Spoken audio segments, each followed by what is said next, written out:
Welcome to Grandpa's Late Nights. It's good to have you here. However you found your way to this little porch tonight, I'm glad you did. Go ahead and get yourself settled. Pull the blanket up over your shoulders. Let your head sink back into the pillow. Turn the lamp down low if you haven't already. There's no rush here. There's nowhere you need to be, and nothing you need to keep hold of. You can let your hands go loose. You can let your jaw unclench. If your eyes want to close somewhere in the middle of all this, you just let them close, and don't you feel bad about it for 1 second. The words will keep going. I'll keep talking soft and slow, and you can drift off whenever you're ready. And before we get going, tell me, where in the world are you listening from tonight? What time is it out there in your corner of the dark? Somewhere it's raining. Somewhere it's snowing on a quiet street.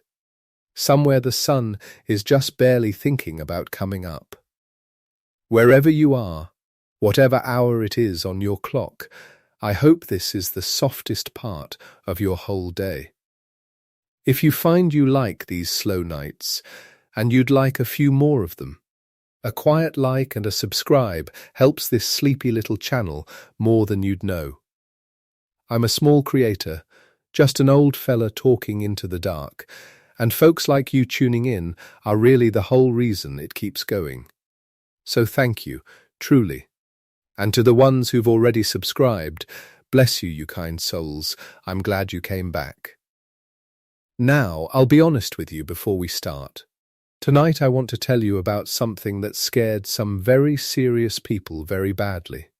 Grown men and women, brilliant ones, people who spend their whole lives doing careful mathematics, and this idea kept a few of them up at night.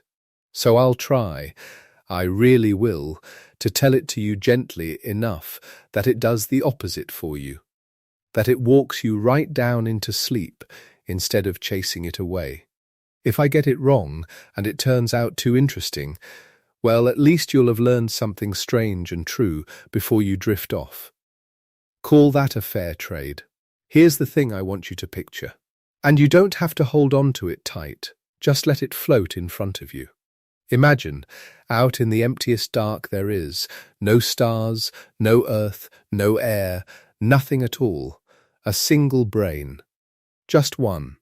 It comes together all at once out of nothing, atoms falling into place by pure blind chance, and for one flickering instant it is awake. It thinks, it feels. And here's the part that gives people the shivers. It has memories.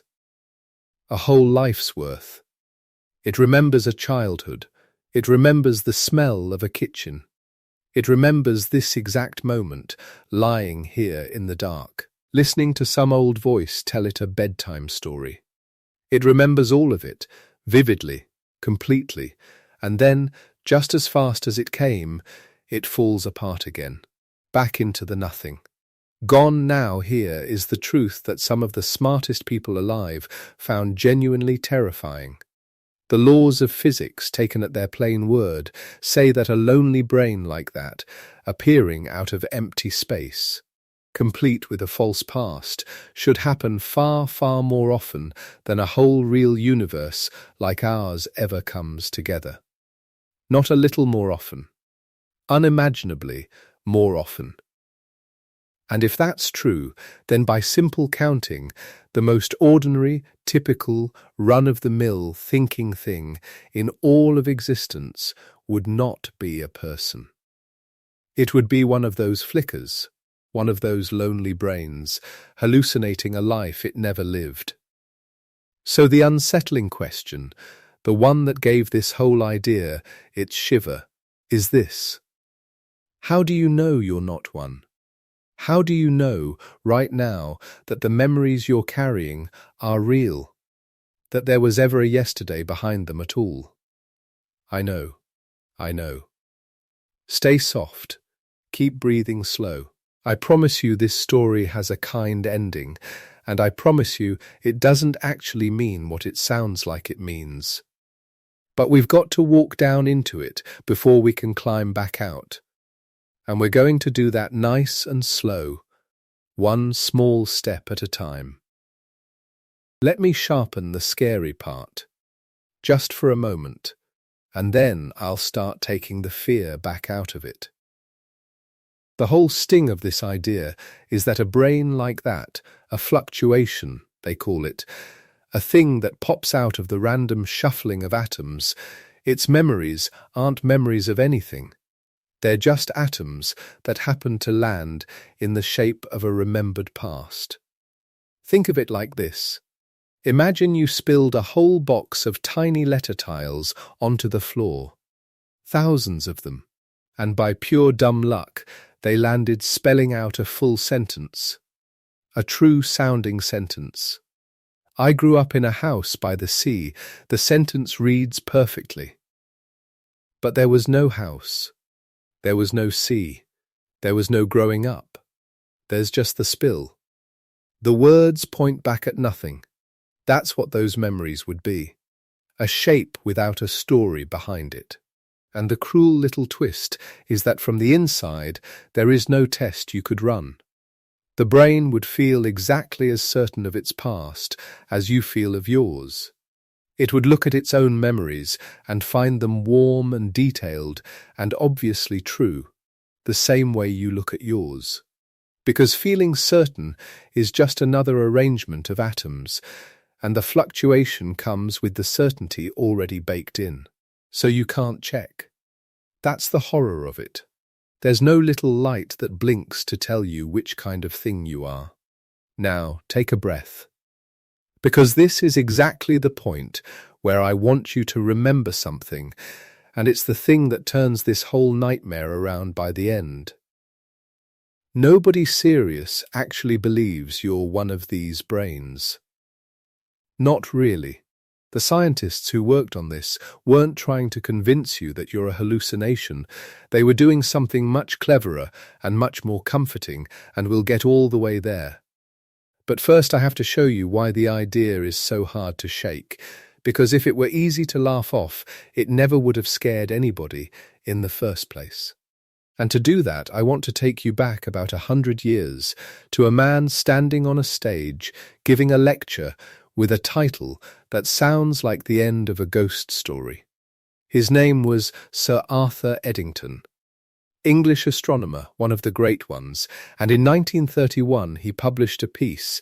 It appeared in the journal Nature, one of the oldest and most respected science journals there is, and he called it The End of the World. A lovely bit of theatre, that title. And in it he laid out the argument that is really the black heart of this whole thing. It's simple enough that I can hand it to you in a few soft sentences, and once you have it, you'll never quite unsee it. Eddington's argument is about cost, about how expensive it is to build order. Let me put it in kitchen terms, because that's where these things always make the most sense. Think about your bedroom, or your kitchen, or any room you know. There are 1,000 ways for that room to be messy.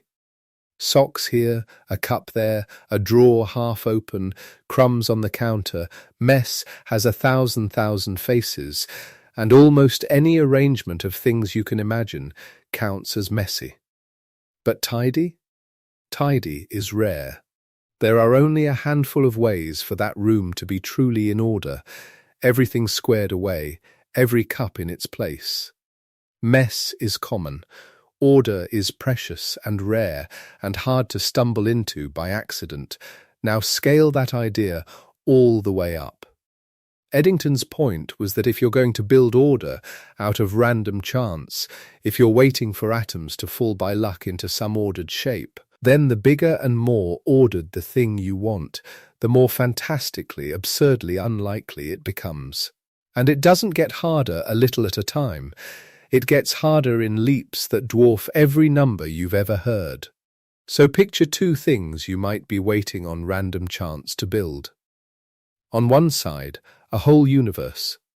Galaxies, stars, planets, oceans, a real long history, billions of years of it, all of it consistent and ordered and lawful.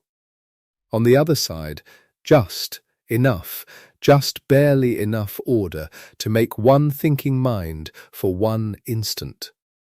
A single brain and not one scrap more. Eddington's cold, quiet observation was that the second thing, the lonely brain, is cheaper than the first by a margin so enormous that the human tongue simply gives up trying to say it. The number is something like 10 raised to a power that itself has 100 zeros in it. You cannot picture that gap. There's no picturing it. If building a whole universe by luck is like every atom in your body winning the lottery on the same afternoon, then building just a brain is like, well, it's still absurd, but it's absurd by so much less that the universe never stands a chance in the comparison. And so Eddington's chilling conclusion, the thing that echoes down through all the papers that came after, was this. If our tidy, ordered surroundings really were just a lucky fluctuation out of the chaos, then the universe shouldn't have bothered making all of this. All these stars, all this room. It should have made just enough brain, and nothing else. The cheapest possible thinker, floating alone, and not one atom of galaxy around it to keep it company. Just enough brain, nothing else. That's the phrase to carry with you. Because everything that scared people later is really just that one idea, dressed up in newer clothes. Now, and I want you to hear the reassurance in this, even as we go deeper, notice what Eddington was actually doing. He wasn't saying, and therefore you are a lonely brain. He was saying, and therefore the idea that we're a lucky fluctuation must be wrong. Because look at all this universe around us, that a fluctuation would never waste itself on. He was using the absurd conclusion as a way to knock down a bad idea. Hold on to that. It's the shape of the whole rescue, and we'll come back to it when the time is right. Let me take the lamp back one more step in time, though, because there's a gentle man at the start of all this, and it wouldn't be fair to tell his story without telling you his name. His name was Ludwig Boltzmann. He was born in 1844 and he died in 1906, and he was one of those people who saw something true and deep long before the rest of the world was ready to believe him. Boltzmann is the reason we understand what heat really is, what disorder really is, what that word entropy actually means. And he paid a heavy price for it in his own life. He was doubted, argued with, worn down. But the idea he gave us is carved, quite literally, into the stone above his grave in Vienna. If you ever walk through that cemetery, you can find it.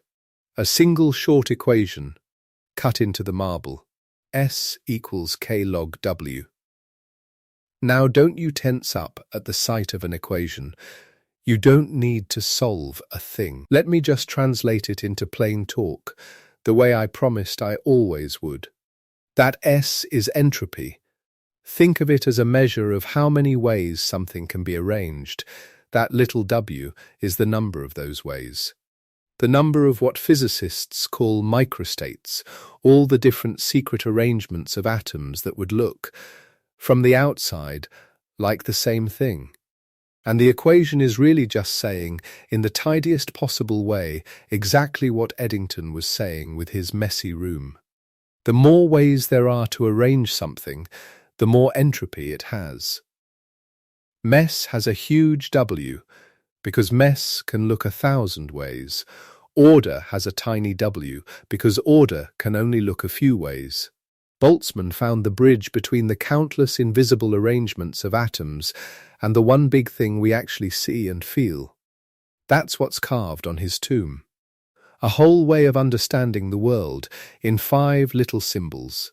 And out of that idea comes the law you've probably heard of, even if nobody ever explained it kindly to you. The second law of thermodynamics. People say it like a stern warning.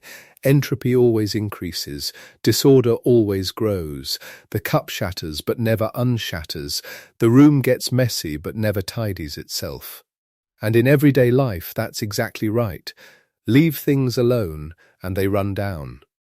Warm things cool. Ordered things scatter. Time seems to carry everything toward more mess, never less. But here's where Boltzmann's version is gentler and stranger than the stern warning makes it sound.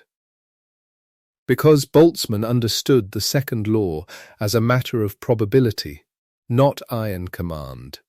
It's not that order is forbidden, it's that order is rare, wildly, staggeringly rare, but not impossible. Entropy almost always increases. But every once in a span so long there's no honest word for it, the atoms could, by sheer blind luck, shuffle themselves the other way. The scattered thing could fall back into order.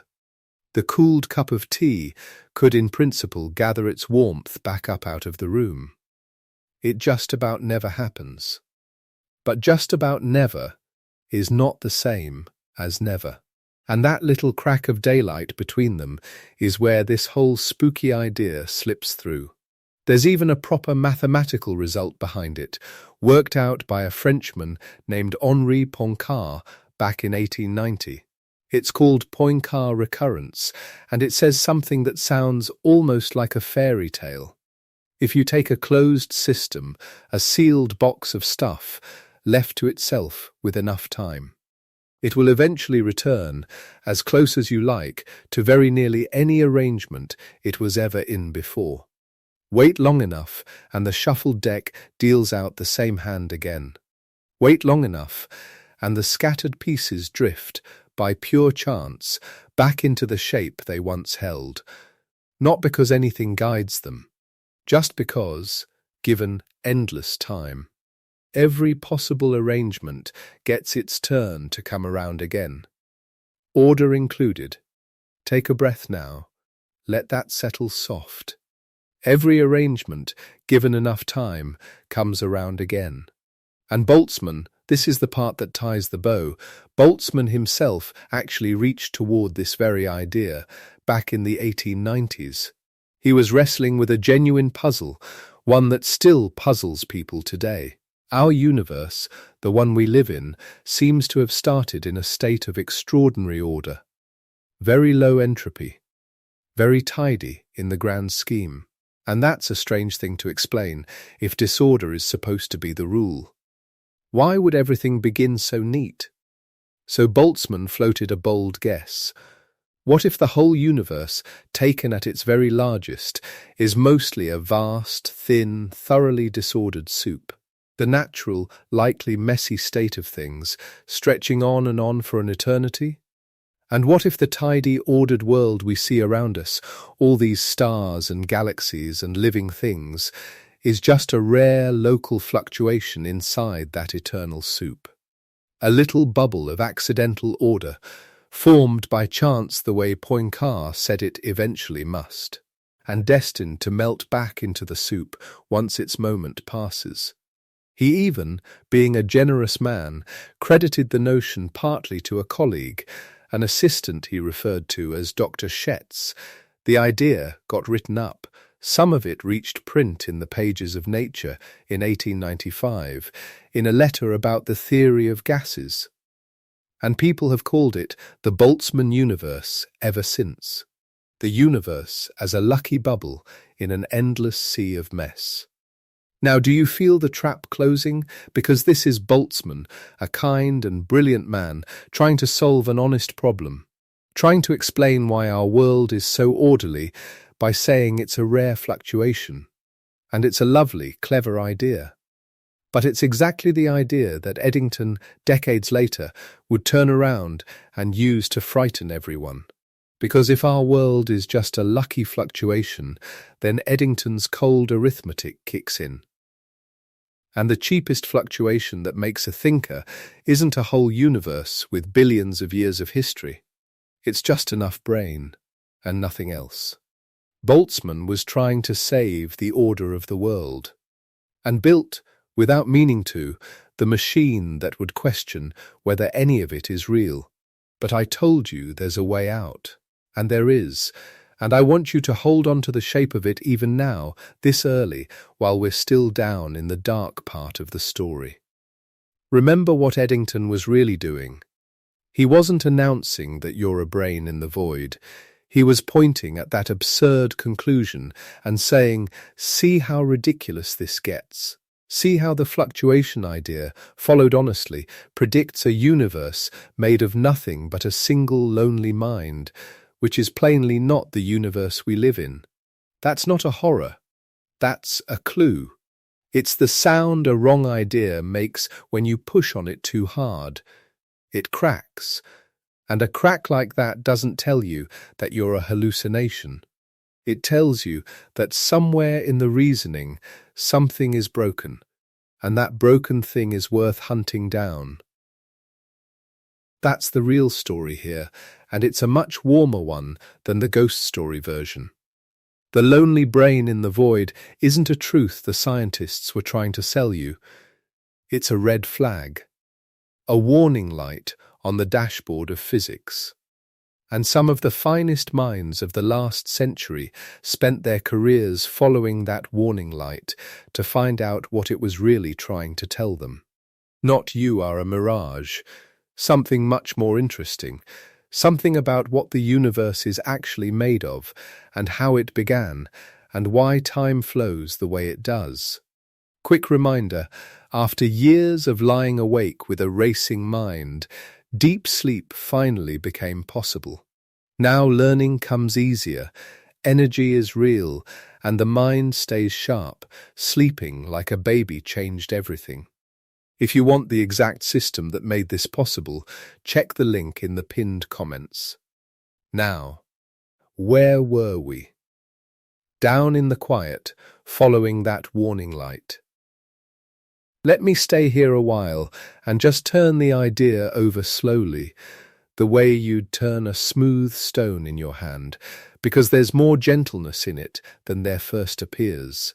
Think again about that lonely brain, and about why it's supposed to be so common compared to a whole universe. It all comes back to cost, to Eddington's expensive order. And I want to give you one more homely picture for it, because the more ways you can feel a thing, the softer it lands. Imagine a great warehouse full of dust and a wind that never stops blowing through it, stirring the dust into shape after shape after shape. Forever, almost every shape the wind makes is nothing, a smear, a swirl, a formless cloud. That's the disordered soup. That's what's likely. But every so often, by pure accident, the wind stirs the dust into something that holds together for a heartbeat. And here's the thing to feel. It is far, far easier for that wind to accidentally shape a single small ornament than to accidentally shape an entire cathedral. The little thing needs only a little luck.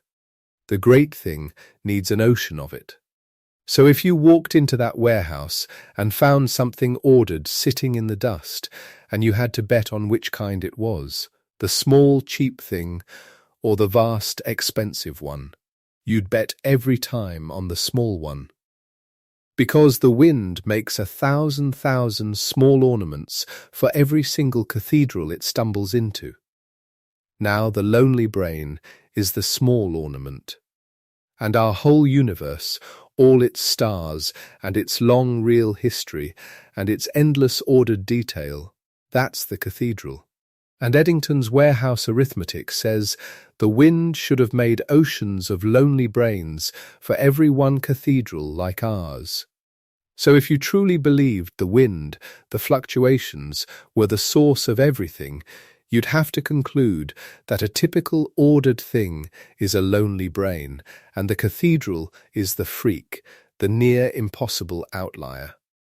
And yet, here we are, sitting inside the cathedral, looking around at all this expensive, wasteful, gorgeous order that no cheap fluctuation would ever have bothered to make. That's the tension. That's the whole thing in one breath. The theory says, expect a brain. And you open your eyes and find a universe. Something doesn't add up. For a long while, honestly, this stayed a kind of philosopher's puzzle. A curiosity you could raise at the back of a lecture hall to make people's heads hurt, and then wave away. Because surely, the universe isn't really the sort of thing that lasts forever and keeps stirring its dust for all eternity. Surely our world had a beginning and will have an end, and the wind doesn't actually blow forever, and so the whole worry is just a clever trick of arithmetic with no teeth in it. For decades you could tuck the lonely brain back in its box and sleep soundly. And then something happened. Something real, something measured, something that won its discoverers the highest honor in science. And it took the lonely brain out of the box of clever tricks and set it down, blinking, in the middle of our actual, physical, honest-to-goodness universe. It gave the wind a reason to blow forever after all. But that's where we're headed next, and it's a story with a telescope in it, and exploding stars, and a discovery in 1998 that turned the whole night sky into something stranger than anyone expected. So let your shoulders drop, let the blanket be heavy. We've laid the whole foundation now, nice and slow, the lonely brain and its borrowed memories, Eddington and his expensive order. Boltzmann with his equation cut in stone, and his lucky bubble in the endless soup. And Poincare whispering that everything comes around again if you only wait. Rest there a moment, in the quiet before the next part. There's no hurry to follow. If you've already drifted, that's just fine. The ideas will still be here, waiting patiently, when you wake. And if you're still with me, still turning the smooth stone over in the dark, then stay close, and I'll tell you what the astronomers found when they went looking at the far edge of the sky, and why it made a handful of very serious people lie awake, wondering, for the first time, whether the wind really might blow forever. But before we climb up that hill with the telescopes, kiddo, let me sit with you a breath longer. There's one piece of the lonely brain I've been holding back, and it's the kind of thing that's easy to say fast and hard to really feel. So let's feel it slowly, here in the warm, where nothing can actually reach you. Picture that brain in the dark again, the one that flickers up out of nothing at all, whole and awake, sure it has lived a whole life. Now notice this one thing, and then I want you to set it right back down and not carry it out of this room. When those atoms tumble into place by pure blind luck, they don't just make a brain, they make a brain with a memory already tucked inside it, a childhood, a name it answers to, the smell of somebody's kitchen on a morning that never once happened, all of it stitched in, finished, the very instant the thing blinks on. And here's the quiet, strange part. Those memories aren't lies the way a story is a lie. The pattern is really there. The atoms really are arranged just so, in exactly the shape a real remembering would leave. It's only that there's nothing behind them. No morning, no kitchen, no years, just a arrangement that feels like a past, with no past under it holding it up. Random specks of matter that happened, by the wildest chance, to fall into the exact form of a person looking back on a life. Think of a book that opens in the middle. Kiddo, you're reading page 200, and page 200 describes, perfectly, everything that came before, the whole plot. Who you loved, what you lost. It's all there on the page in your hands, but the earlier pages were never printed. They don't exist. They never did. And from where you're sitting, right there on page 200, there is no way on this earth to tell. You can't flip back. There's nothing to flip back to. The story reads exactly as true as it would if every page were real. Because the only page you'll ever get to hold is this one. That's the knife of it. Not that your memories might be false, it's that if they were, from the inside, you could never once catch them at it. Every test you'd run, every check, but I distinctly remember, all of it happens on page 200, written by the same lucky accident. The brain that doubts and the memory it doubts with are cut from the very same cloth. So, if that gives you a small shiver, good, let it pass right on through you, the way a draft moves through a house and out the other side. Because I promised you this wouldn't be a video that leaves you frightened in the dark, and I mean to keep that promise. You are not a flicker, and when we get to the far shore of this, and we will, slow and sure, I'm going to show you why the very people who worry about the lonely brain the most are also the ones most certain that you, lying there under your blanket, are the real thing. There's a way out. There's more than one. We're just not there yet, and there's no rush at all to get there. While we drift toward it, let me ask you something, the way I ask everyone who finds their way to this porch. Wherever you are tonight, whatever the hour is in your corner of the dark, whether the sky's just going soft or it's the deep, still middle of things, I'd truly love to know. Leave it down below. Tell me where you're listening from. It's a small comfort to an old man, imagining all of you scattered across the turning world, all winding down at once. And if this sleepy little light of a channel has ever helped you get to sleep, a quiet like, a little tap to follow along, it keeps the porch light on for the next tired soul who comes wandering up the path. Small channels like this, one run on nothing but that kindness, kiddo, nothing else. But there's no pressure in it, none. Mostly, I just want you settled. Blanket heavy, shoulders down, breathing slow. Because we're standing at a threshold now, you and I. On one side of it is the old, comfortable answer, the one that let people sleep soundly for the better part of a century. The lonely brain was only ever a bubble in Boltzmann's endless soup, and the soup, everyone agreed, would one day go still. The wind would settle. Given long enough, the churning quiets down, the bubbles stop, and a thing that can't churn forever can't keep coughing up minds forever either. Tuck the brain back in its box. Blow out the candle. Rest easy. On the other side of that threshold is what the astronomers found. And what they found was not a comfort.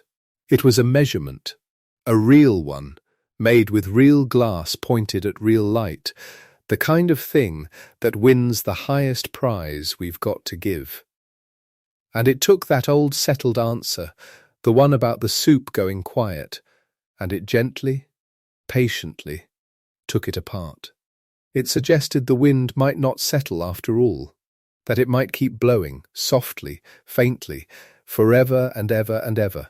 But that answer was hiding in the light of stars that had already exploded and died long before the first slow creatures ever crawled up out of the sea. That light's been travelling toward us this whole time, all those millions of years, just to arrive at a telescope on a mountain and unsettle a handful of very serious, very tired people. It's almost here now. It's almost reached us. Give it just a moment more. It arrived in 1998. Not loudly. Not all at once. The way most important things arrive, it came in pieces, in numbers, in the careful cross-checking of people who didn't quite trust what they were seeing, and so checked again, and then again, before they let themselves say it out loud. Two teams of astronomers had been doing something that sounds almost absurdly patient, the way so much good science does. They had been watching stars die. Specifically, they had been watching a particular kind of stellar explosion, a Type 1a supernova, which is what happens when a white dwarf star, a dense, cooling remnant of an ordinary star's life, gathers just a little too much mass and cannot hold itself together anymore. The physics of that collapse is precise enough that every such explosion releases roughly the same amount of light, every single time. Which means if you know how bright the explosion actually is, and you measure how bright it appears from here, you can work out how far away it is. A Type 1 supernova is in the trade what they call a standard candle.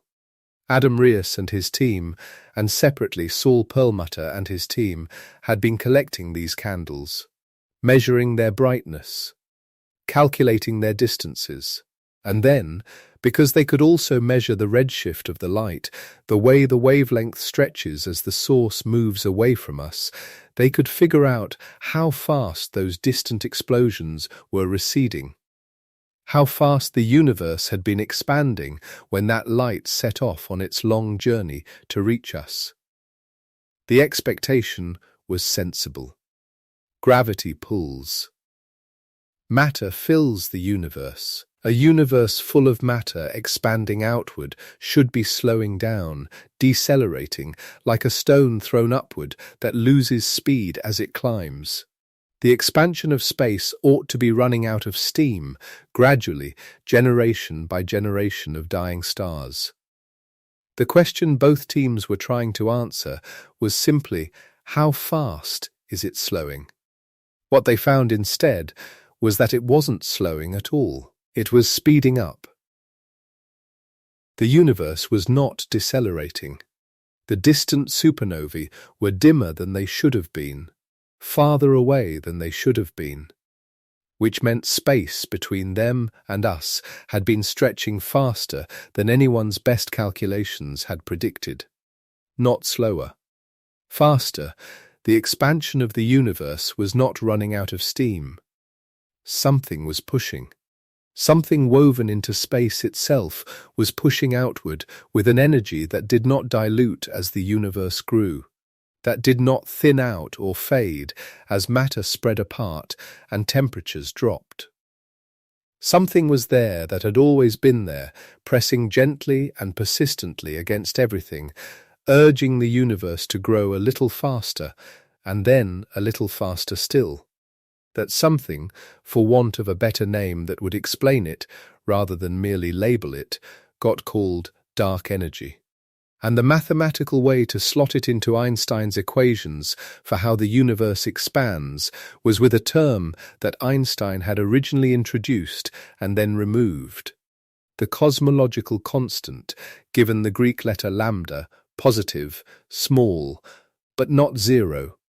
And it changes everything. Both teams published their findings, Riess and colleagues in 1998, Perlmutter and colleagues in 1999. The cosmology community was startled, then cautious then, as confirming evidence stacked up from other directions over the following years, gradually convinced. In 2011, the Nobel Prize in Physics was awarded for the discovery of the accelerating expansion of the universe. The universe, it seemed, was not just expanding. It was running, and the running was getting faster. And that is the moment the old comfortable answer, the one about the soup going quiet, about the universe settling into stillness and taking its restless fluctuations with it, quietly stopped being available. Here is why.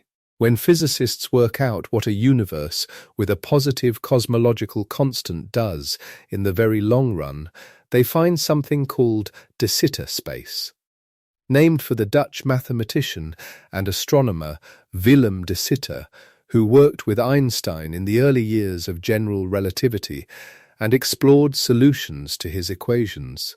De Sitter space is what space-time looks like when the cosmological constant dominates, when the push of dark energy has overpowered everything else, and the last galaxies and stars have faded, and what remains is space itself, expanding at a steady exponential clip, forever, not slowing, not stopping, just going and going and going, without anything left to slow it down. Our universe, by all the evidence we have, is headed there. Not soon, by any human measure, but headed there. The galaxies of the local group, the small clutch of galaxies gravitationally bound to the Milky Way, including Andromeda, that will one day merge with us, those will remain, while all the more distant galaxies recede beyond the cosmological event horizon. The boundary past which light can no longer reach us, because space is expanding faster than light can cross it. One by one the lights will go out, not because they've died, but because they've been carried beyond reach. And eventually, on timescales so long, they make the current age of the universe look like a sneeze in the middle of an ocean. What will be left is something very close to de Sitter space. Expanding, quiet, dark, and here is the thing about de Sitter space that William Gibbons and Stephen Hawking worked out in 1977, in a paper in Physical Review D. They showed that a cosmological event horizon, the boundary that forms in de Sitter space, past which signals can't travel, behaves thermodynamically like the horizon of a black hole. And a black hole horizon has a temperature. Hawking had shown that a few years before. It radiates very, very gently, like something alive exhaling in a cold room.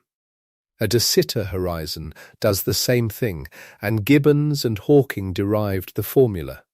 The temperature of de Sitter space, T, is equal to h over 2 pi, where h is the Hubble rate, the rate at which space is expanding. For our universe, with the cosmological constant we've measured, that temperature works out to something on the order of 10 to the power of negative 30 Kelvin. 10 to the negative 30 Kelvin. Let me try to give you a sense of that. Absolute zero, the coldest possible temperature, the point at which all thermal motion would cease, is 0 Kelvin. The universe right now, the cosmic microwave background radiation that fills all of space with a faint afterglow of the Big Bang, is about 2.7 Kelvin. Liquid helium, cold enough to let some metals become superconductors, is about 4 Kelvin. The space between stars, the near vacuum of the interstellar medium, is cooler still. And de Sitter space, in the deep future, sits at about 10 to the negative 30 Kelvin. It is cold in a way that has no human analogy. It is cold in the way that cold becomes merely a word that has run out of meaning. But it is not zero. And that is the whole problem. Not zero means warm, and warm means there is thermal energy, and thermal energy means fluctuations, not the kind you'd feel, not the kind that would push a breeze or stir a flame, just the faintest whispering of quantum motion, a shimmer at a scale so small and so rare that eons would pass between any two events worth noticing. But in a universe with a positive cosmological constant, in a universe headed for de Sitter space and staying there, those eons don't matter. Because de Sitter space doesn't end. It doesn't cool to stillness. It doesn't relax into quiet. It sits at that infinitesimal temperature, forever, fluctuating, just a little. Always and forever is a very long time. How long does it take for a fluctuation, a random rearrangement of the quantum fields permeating empty space, to produce something as organized as a functioning brain? The estimates that physicists have worked out, and I want you to hear this number without worrying too much about it, because the number itself is not the point. The structure of it is. Those estimates come out to roughly e to the power of 10 to the 69th. Seconds, years, Planck times, none of those units matter at this scale. The unit becomes irrelevant. What matters is the shape of the number. E to the 10 to the 69th. An exponential of an exponential. A number so much larger than anything we normally call large that writing it out in full would take more paper than the observable universe contains atoms. You would wait that long, on average, for a lone brain to flicker into being from the thermal haze of a de Sitter cosmos. And the Poincare recurrence time, the time Henri Poincare proved in 1890, a closed system needs to return arbitrarily close to any previous state, is even longer. Something in the neighborhood of e to the 10 to the 120. Another exponential on top of an exponential. Numbers past the reach of comprehension, stacked on top of each other. But here is the thing. Those numbers are enormous, but they are not infinite. And de Sitter space, our future de Sitter space, if the cosmological constant holds, lasts infinitely long. That is not a figure of speech. Infinite, the word means what it says. There is no end written into the equations. The expansion goes on, the horizon stays, the temperature stays, the fluctuations continue. And the count of everything that fluctuates out of that warm, endless silence accumulates, not to a large number, to an infinite number. Every configuration of matter and energy allowed by the laws of physics will eventually arise. And then arise again, and then again, an infinite number of times. Whereas the number of ordinary observers like you, like me, observers who grew up inside a real structured cosmos with a real history, who were born from stars that were born from clouds of gas that condensed over billions of years from a hot early universe, that number is finite. Enormous, certainly, every conscious creature that has ever lived, on every world, around every star in every galaxy. But finite. There was a beginning. The organized epoch, the epoch in which stars shine and planets form and creatures think, that epoch has a start and will have an end. Finite duration, finite observers. So take the infinite count of Boltzmann brains on one side, take the finite count of ordinary observers on the other. Divide infinite over finite. And by the most straightforward way of counting, the way that doesn't require any clever tricks or unusual assumptions, essentially all observers are Boltzmann brains. Not most. Not a large majority. Essentially all. Which means that if you are a typical observer, if there is nothing special about your position in the set of all observers that has ever or will ever exist, then you are almost certainly one of those flickering phantoms.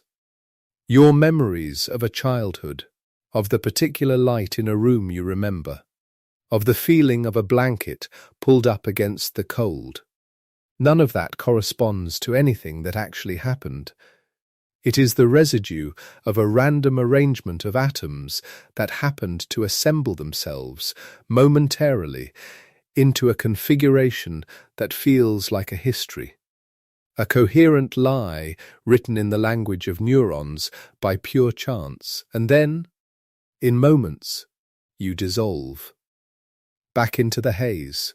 The brain that held those memories gone, scattered, the warmth of the fluctuation dispersed into the dark, enormous quiet of a cosmos that never knew you were there. The term for this, the specific term that physicists use, is a Boltzmann brain. And it is worth pausing on the word for just a moment, because the name matters here in a particular way. The name anchors the idea to Ludwig Boltzmann, the man whose equations made the scenario possible. But the word brain is doing something precise. A Boltzmann brain is not a Boltzmann universe. This is a distinction that matters. A Boltzmann universe would be a fluctuation large enough to produce not just one observer, but an entire ordered cosmos. Billions of galaxies, laws of physics operating consistently across billions of light years, a whole history of stars and planets and creatures stretching back billions of years. That could, in principle, also arise from thermal fluctuations in an eternal background. But the size of the ordered region determines the cost. Order is expensive. The more of it you need, the rarer the fluctuation that produces it. And the probability of a fluctuation is suppressed exponentially with the size of the entropy decrease it represents. Sir Arthur Eddington put the sharpest version of this argument in 1931 in a piece called The End of the World from the Standpoint of Mathematical Physics, published in the journal Nature. His point was almost cruel in its simplicity. If our ordered surroundings are the result of a fluctuation, then the smallest fluctuation capable of producing an observer wins. By an astronomical margin. Not a margin of 10, or 1,000, or 1,000,000. A margin that makes those numbers look like rounding errors. A fluctuation producing a whole observable universe. Roughly 10 to the 88 particles, an entropy that cosmologists like Roger Penrose have estimated at around 10 to the 104th in our current state, with the theoretical Bekenstein-Hawking bound of the observable universe running somewhere near 10 to the 122, is suppressed almost infinitely more than a fluctuation producing a single lone brain. Capable of one moment of thought, the universe, Eddington's argument says, should give us just enough to think, nothing else. If fluctuations are making observers, they are making the cheapest possible observer. A brain, alone, in a void, hallucinating walls and floors and other people and a history and a whole star-filled sky that isn't there. And it need not even be a brain in the fully human sense. A Boltzmann brain, in the technical literature, is really any physical system minimal enough to constitute an observation. The cheapest possible thinker. Not a person. Not even necessarily a head. Just enough organized matter to instantiate what we'd count as a conscious moment. The argument only needs the cheapest unit of experience, because the cheapest unit is the most probable, and the most probable is the one that dominates the count. A Boltzmann universe requiring exponentially more order is exponentially rarer, so much rarer that for all practical purposes in this counting exercise, it doesn't contribute. The brain wins. The brain always wins. If you're counting this way. This is what makes the scenario feel different from an ordinary philosophical puzzle. It's not that someone thought up a clever scenario in which your memories might be fake. It's that the mathematics of statistical mechanics, applied to a universe with a measured positive cosmological constant, produces this conclusion almost mechanically. You put in Boltzmann's entropy formula. You put in the Gibbons-Hawking temperature. You put in the infinite lifetime of de Sitter space. You count.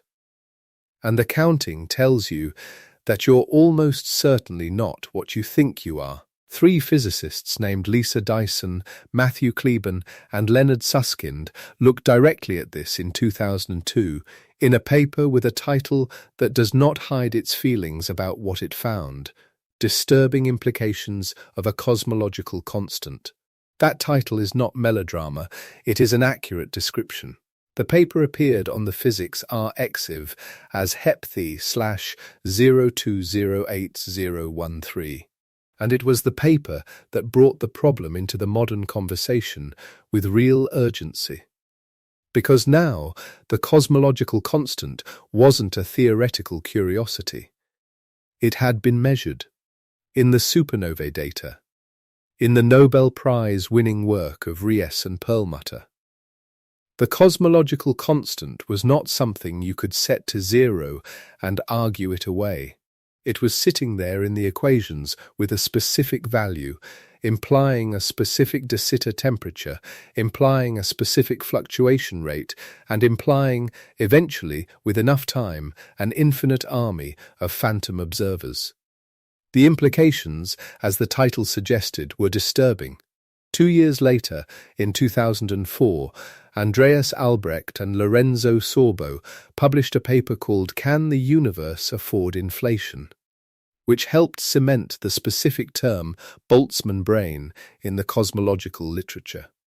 They were grappling with whether inflationary cosmology, the theory that the universe went through a period of extremely rapid exponential expansion in its first fractions of a second, which explains the remarkable smoothness and structure we observe, might itself create the conditions for Boltzmann brain domination.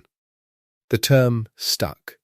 It travelled from the archive into lecture halls and office conversations and, eventually, in January of 2008, into the pages of the New York Times, where a science journalist named Dennis Overby wrote a piece called "Big Brain Theory: Have Cosmologists Lost Theirs?", a headline that has the energy of something written under mild professional anxiety, which quoted Guth and Susskind and Raphael Busso, and established for the general reading public that this was not a fringe preoccupation.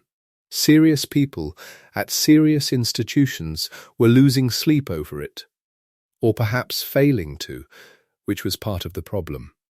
And now here we are, you and I, sitting with it. Quick reminder, after years of lying awake with a racing mind, deep sleep finally became possible. Now learning comes easier, energy is real, and the mind stays sharp. Sleeping like a baby changed everything. If you want the exact system that made this possible, check the link in the pinned comments. Where were we? Right, the brain. The counting. The cosmic discomfort of a universe that seems, on a certain reading of the evidence, to be overwhelmingly made of fake memories rather than real ones. I want to make sure you have a full picture of what the paradox is actually claiming before we move on to what physicists do about it. Because the horror of it, such as it is, lives in a very specific place, and that place is worth finding clearly before we leave it behind. A Boltzmann brain, if one flickered into being right now somewhere in the enormous quiet of the future de Sitter cosmos, would not know it was a Boltzmann brain. That is the point. It would have what feel like memories, not vague ones, specific ones, the weight of a school bag on a particular morning, the smell of rain on pavement, the face of someone loved. It would have what feel like perceptions, the sensation of a surface, of light, of the passing of time. It would have what feel like beliefs about the external world, beliefs that seem to be backed up by a whole lifetime of accumulated experience. From the inside, it would feel exactly like being a person with a real past, living in a real world. But none of that would correspond to anything. The memories would be the imprint of a random atomic arrangement that happened to look like a brain with experiences. The experienced history would be the history of no actual events. The confidence in a coherent, lawful, predictable external universe would be unfounded because there would be no coherent external universe. Only chaos pressing in from all sides, about to dissolve the arrangement back into meaninglessness. You cannot, from the inside, tell the difference. That is the epistemic sting of it. If you were that brain, if I were that brain, there would be no internal test, no feeling, no check we could run that would reveal the truth. The false memories feel exactly like real ones, because there is no way to feel a memory and know whether the events it represents actually happened. The sensation of remembering does not come with a certificate of authenticity attached. And this is the moment the paradox stops being merely strange and starts being philosophically dangerous in a very specific way. A way that a physicist named Sean Carroll at Caltech has called cognitive instability. We'll come back to that at length, because it is the turn in the road that changes everything. But before we take that turn, I want to let the darkness of the scenario settle for just a moment longer. Because the turn doesn't mean as much if we haven't really sat with what's being turned away from. So here you are, in bed I hope, blanket heavy. And the question that the equations have placed quietly on the table, with all the dispassion that equations bring to everything, is this: how would you know? The universe, based on the best measurements we have, the light from stars that exploded and aimed their last brightness at our telescopes, seems to be set up in a way that produces, over infinite time, infinitely many phantom observers for every real one. You are, by probability, one of those phantoms. Your memories are the momentary accident of atoms. Your sense of a life lived, of a past that was real, of a world that exists beyond your experience of it, these are the hallucinations of a fluctuation. That is what the naive counting says, bald and simple and without mercy. And if it's true, then here is the extra layer of vertigo that makes this so much worse than an ordinary philosophical puzzle. If it's true, then physics is undermined.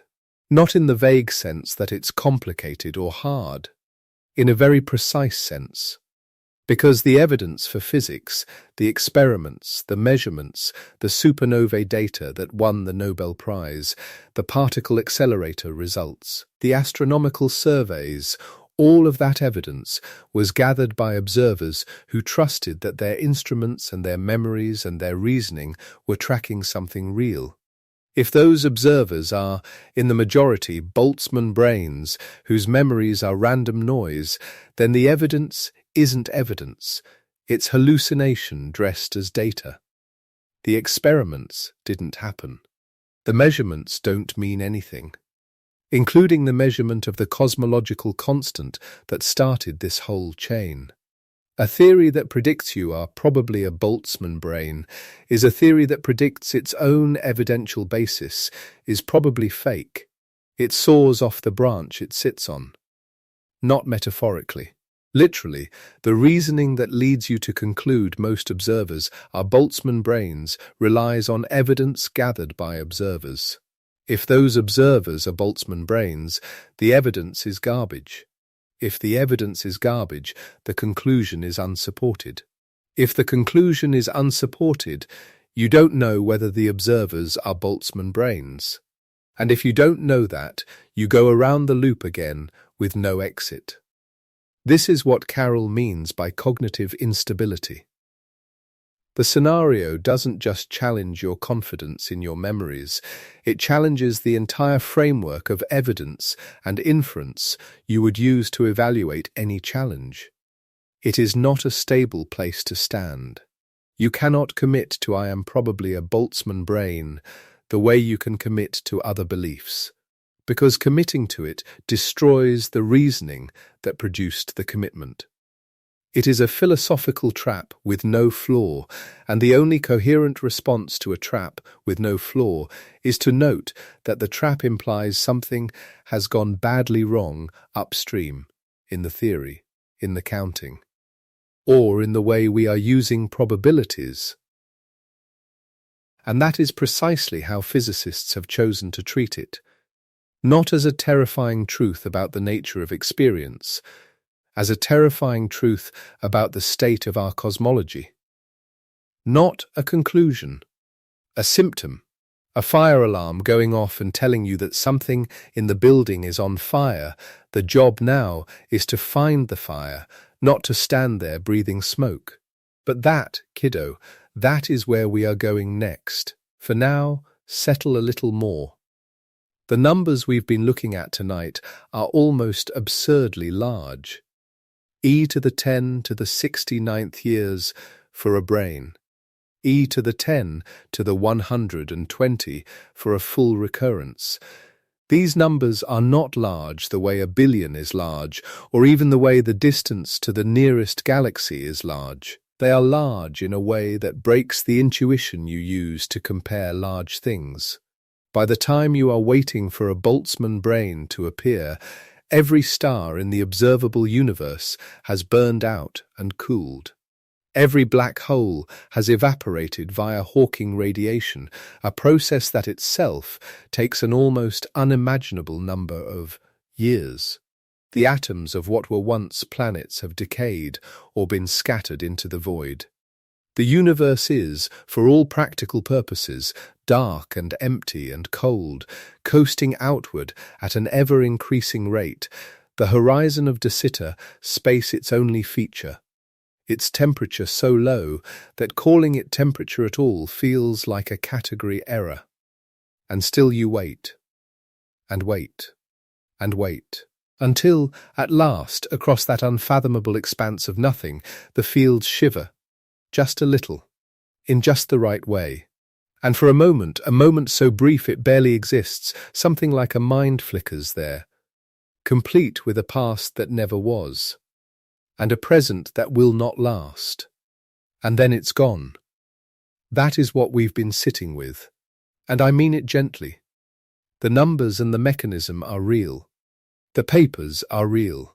The physicists who worked this out are real people sitting in real offices, worrying about real problems. And the worry, as we'll see, turned out to be enormously productive.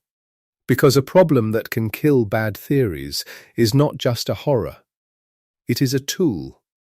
But before that, before the tool and the way physicists learned to pick it up and swing it, I want to name one more piece of the structure, just to make sure it's clear. The piece about how the counting even gets set up. Because it's not as simple as infinite future equals infinite brains. There's a step in the middle that turns out to be one of the most contentious and interesting problems in all of modern cosmology. And understanding it helps explain why different physicists responding to the Boltzmann brain problem ended up going in different directions. The step is this: how do you count? When you're doing cosmology in a universe with an eternal future, or worse, in a multiverse where inflation keeps spawning new regions of space forever, you end up with infinities everywhere. Not just a large number of observers, but infinitely many. Not just a large number of Boltzmann brains, but infinitely many. And trying to take the ratio of two infinities to find out which type of observer dominates is mathematically undefined. Infinite over infinite does not equal 1. It doesn't equal anything without more information about the structure of the infinities, about how they grow relative to each other, about how you regularize them, how you cut them off, or weight them, or set up your counting rule. In the context of eternal inflation, this goes by the name of the measure problem. Eternal inflation, the version of inflation developed by Alan Guth at MIT and expanded by Alexander Vilenkin at Tufts and by André Linde at Stanford, is a theory in which inflation, once started, never fully stops. Different regions of space slow down and end their inflationary phase, becoming regions like our own observable universe. But the background continues expanding exponentially, and new bubbles nucleate within it, again and again, without end. An eternal, fractal structure of pocket universes, each potentially with different physical constants, a landscape of possibilities as vast as imagination, and then some. And within that structure, infinitely many ordinary observers, and infinitely many Boltzmann brains. The ratio you want, the fraction of observers who are Boltzmann brains, requires you to choose a rule, a measure, a way of comparing infinities, and different choices give wildly different answers. This is not a small technical detail, it is the center of a genuine ongoing debate. Guth, Vilenkin, Lind, Raphael Bousso at Berkeley, they have all proposed different measures, different rules for counting, and argued for their proposals on various grounds. And one of the sharpest tests for whether a proposed measure is any good is this: does it predict Boltzmann brain domination? If yes, you throw it out. If no, you keep looking at it. A paper by De Simone, Guth, Lind, Norbala, Salem and Vilenkin, published in Physical Review D in 2010. A proper collaboration of people at the top of their respective institutions used exactly this criterion. They compared measures. The proper time cutoff, which had been an early candidate, fell partly because of what it implied about the relative numbers of Boltzmann brains and ordinary observers. It produced what the literature sometimes calls a youngness paradox, and it didn't handle the brain counting in a satisfying way. The scale factor cutoff measure and Bousso's causal patch measure were developed partly in response to these failures. They were designed, in part, to be measures that did not predict you are probably a brain. This is real science. This is physicists at major research universities adjusting and rejecting and rebuilding the foundational probability rules of cosmology because a thought experiment about phantom minds kept breaking the old ones. The Boltzmann brain is not just a spooky story, it is a sieve, and it has been doing real work all this time, separating the theories that can stand from the ones that cannot. Breathe, no rush. The room is quiet. You don't have to hold any of this too tightly. The numbers can drift, the names can blur. What matters, if anything stays with you from this part, is the shape of it. The shape of how a measurement, real light, from real dead stars, reaching real glass on a real mountain, could open a door in the mathematics of the universe and reveal, standing behind it, an infinite army of false minds, and how the physicists who found that door did not simply close it and pretend it wasn't there. They started asking what it meant, what was wrong upstream, what the army of phantom observers could teach them about the real structure of space and time. That is where we're headed. And there is a lot still to say. Stay with me a little longer, kiddo. The night's not done yet. So here is where the story turns. Because everything we've been through so far, Boltzmann himself, the flickering phantom mind, Eddington's brutal arithmetic, the discovery that won a Nobel Prize and accidentally suggested the cosmos is mostly fake, all of that could be read as a horror story if you wanted. A thing that happens in the dark. A strange and unsettling idea you hear late at night and maybe try not to think about too hard in the morning. But physicists did not read it as a horror story. They read it as a tool. And that turn, that quiet pivot from nightmare to instrument is, I think, the most interesting part of this whole strange journey. The part that took a scenario designed to make you doubt everything and handed it back as a precision device for testing reality. Let's drift into it slowly. There's no rush. The blanket's warm and the room is dark, and you don't have to be anywhere. The pivot starts with something Sean Carroll, a physicist at the Johns Hopkins University, one of the sharpest writers in modern theoretical cosmology, put into words in a 2017 paper titled simply Why Boltzmann Brains Are Bad.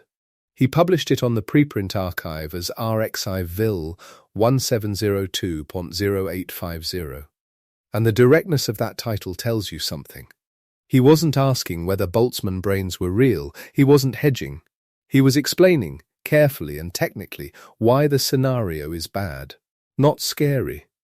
Not intriguing. Bad, as in Any theory that produces this prediction is defective at its foundations. The argument Carroll makes goes like this. Suppose you build a cosmological theory. You spend years working on it, equations, calculations, comparison to measurements. And then you check what it predicts about observers, about who is actually out there in the cosmos doing the observing. And the theory says most observers, by counting, are Boltzmann brains. Brief flickers of false consciousness, sprung from random thermal fluctuation, gone before the next heartbeat. Now ask yourself, how did you build this theory? You built it on evidence. Observations, measurements, the light from distant supernovae, the pattern of the cosmic microwave background, the behavior of particles in accelerators. All of that evidence passed through the senses of observers, through you, through your colleagues, through the scientists who came before. The theory is a structure built on the testimony of minds. But if the theory predicts that most minds are Boltzmann brains, with memories that are random arrangements of atoms, observations that correspond to nothing real, reasoning that is essentially noise, then it has just swallowed the ground it's standing on. The evidence that built the theory is the same kind of thing the theory just declared unreliable. You have constructed an argument for your own untrustworthiness. Carroll calls this cognitive instability. A cognitively unstable theory is one that, if believed, removes the grounds for believing it. It is a ladder that dissolves the rungs as you climb. Think of it a different way. You might have heard of Descartes' evil demon, the old philosophical thought experiment from René Descartes in the 17th century about a powerful deceiver who might be feeding you all your experiences as a lie. Or the modern version, the brain in a vat, a mind sustained artificially and fed simulated signals that feel exactly like a real life. These are uncomfortable ideas, and philosophers have wrestled with them for centuries. But here is the difference, and it is a crucial one. Descartes' demon is a thought experiment. It doesn't follow from any physical law. It's a logical possibility, a conceptual ghost. You can worry about it if you like, but physics gives you no particular reason to. The Boltzmann brain is not a thought experiment. It falls out of statistical mechanics, the same framework that explains why your coffee gets cold, why gases expand to fill a room, why the universe has a direction of time. It follows from the measured existence of dark energy, confirmed by real instruments on real mountains in 1998, honored with a Nobel Prize in 2011. It is not a philosopher's ghost, it is a conclusion of orthodox physics, wearing borrowed clothes from the physical theory you use to explain heat and order and time itself. That is what makes it so uncomfortable to people who actually work with it. Not the spookiness of the idea, the legitimacy of the derivation. And so the mainstream response, the response that Carroll laid out so carefully, is not to say yes, we are probably Boltzmann brains, how unsettling. The mainstream response is to treat the conclusion as a reductio ad absurdum. You may have learned that phrase somewhere, perhaps in a logic or philosophy class, perhaps not, but the idea is old and simple. If you follow a chain of reasoning and arrive at something plainly absurd, the right move is not to accept the absurdity. The right move is to find which step in the chain was wrong. This theory predicts you are a Boltzmann brain functions in modern cosmology as a test of that kind. It is a signal flare. It says, go back up the chain. Something broke. Find it. A theory that makes Boltzmann brains dominate is a theory to be rejected, or at the very least, heavily revised. It is disqualified, not on aesthetic grounds, but on grounds of internal coherence. A theory that predicts its own evidential base is meaningless, has no right to be taken seriously as a description of the evidential base. This realization has teeth. Real teeth. Not just in the soft sense of we should probably prefer other theories. It has guided real work on real questions. And the place where this guidance has been most dramatic, most technical, and most genuinely strange is in something called the measure problem of eternal inflation. Stay with me here. We'll move slowly.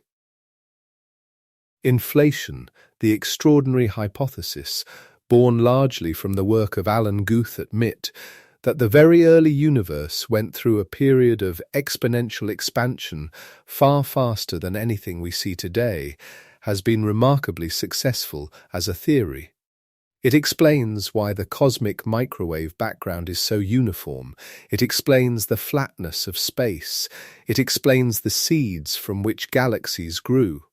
For most practical purposes, in the form of specific inflationary models, it has made predictions that match real measurements. But some versions of inflation don't just inflate once and stop. They inflate essentially forever.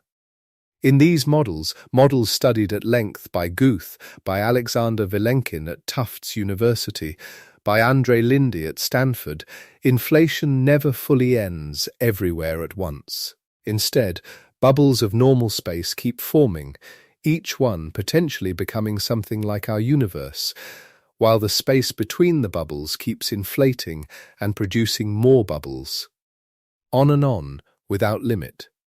This is called eternal inflation.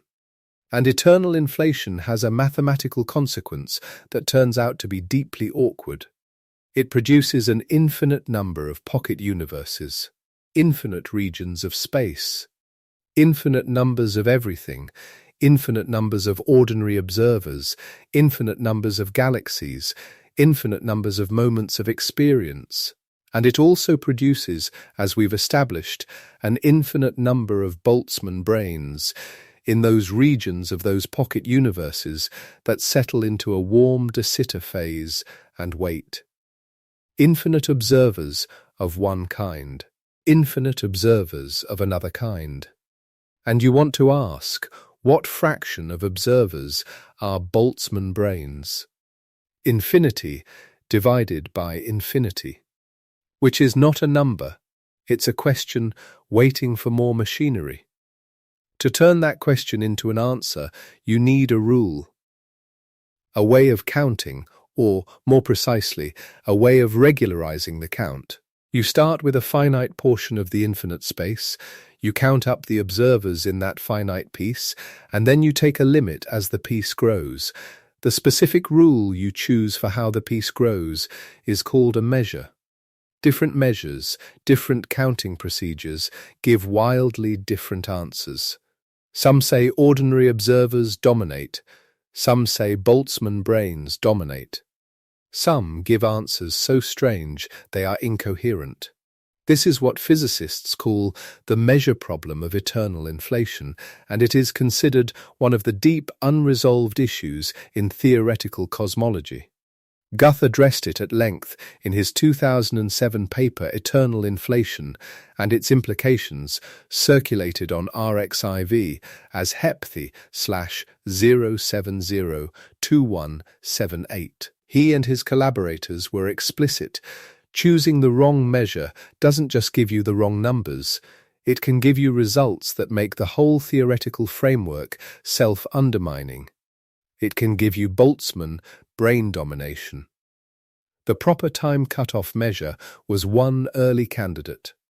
The idea is straightforward: grow your counting region by stopping at equal proper time everywhere. Take a snapshot, count your observers. Clean, geometrically natural. Except that it has problems. One of them, the youngness paradox, has to do with the fact that under this measure, the overwhelming majority of observers appear near the beginning of the inflationary epoch, which conflicts with observations in uncomfortable ways. And it also doesn't resolve the Boltzmann brain problem in a satisfying way. Other measures were developed to do better. The scale factor cutoff measure grows the counting region by tracking the local expansion of space rather than proper time. It gives different relative weights to different regions, and it handles some of the paradoxes more gracefully. And Raphael Bousso at the University of California, Berkeley, developed what is called the causal patch measure, a prescription that restricts counting to the region of space causally accessible to a single observer at a time, drawing a boundary defined by what can actually be seen or interacted with. The causal patch is, in some ways, the most conservative choice. It says, count only what is genuinely observable, in principle, from a single vantage point. Each of these measures gives different answers, and one of the most important tests, one of the sharpest discriminators between them, is the Boltzmann brain test. Does this measure predict that ordinary observers dominate? Or does it predict that phantom minds crowd out everything real? A 2010 paper in Physical Review D, authored by Andrea de Simone, Alan Guth, André Linde, Mahdiar Nourbuller, Jeff Salem, and Alexander Vilenkin, worked through exactly this analysis. The full list of authors reads like a gathering of the most senior people in the field of inflationary cosmology. 6 physicists across multiple major universities, sitting down together to ask, which of our candidate measures passes the Boltzmann brain test? The scale factor cutoff measure passed. In their analysis, it suppressed Boltzmann brain production relative to ordinary observers and came out looking at least plausible. The proper time cutoff measure had already been largely abandoned for related reasons. The detailed analysis of these measures, which survive, which don't, and why, is intricate and subtle and still evolving. But the point is that the Boltzmann brain criterion was sitting there as a hard requirement, a gate that any serious candidate measure had to clear.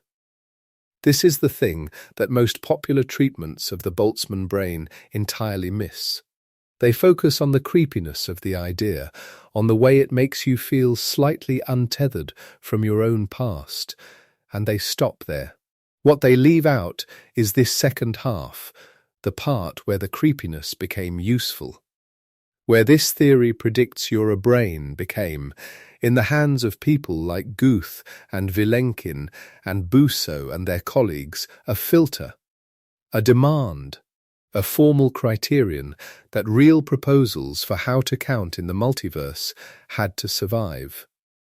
The Boltzmann brain is not just a spooky story told in physics departments. It is a test that has been applied in the peer-reviewed literature, that has influenced which theories are taken seriously and which are not, that has shaped the questions people are still working on today. Quick reminder, before we go further, after years of lying awake with a racing mind, deep sleep finally became possible. Now learning comes easier, energy is real, and the mind stays sharp. Sleeping like a baby changed everything. If you want the exact system that made this possible, check the link in the pinned comments. Now, breathe again. Let the room settle. You may be half asleep already, and that's perfectly fine. The ideas will still be here when you drift back.